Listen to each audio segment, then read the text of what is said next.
আসসালামু আলাইকুম, welcome to our new video. এটা হচ্ছে আমরা ঈদের প্রায় চতুর্থ দিন চলে গিয়েছিলাম সুবর্ণগ্রাম রিসোর্টে। আর সেখানকার সবচেয়ে ভয়ঙ্কর একটি রাইড বলতে গেলে এই ট্রিল্ট ওভার। আর যতদূর সম্ভব আমি জানি এটার মধ্যে যত হার্ট দুর্বল লোক আর 10 বছরের নিচে বাচ্চাদের এটার মধ্যে বসা নিষিদ্ধ।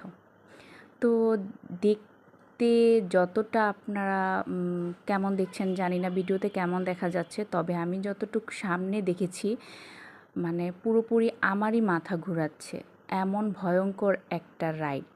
আর এটার মধ্যে যারাই বসেছেন, মানে যতজনই বসেছেন হয়তো 8-10 জন তো হবেই, এর চেয়ে বেশিও হতে পারে, আমি গণিনি। তবে ওনারা যে কিভাবে বসেছিল, ওনাদের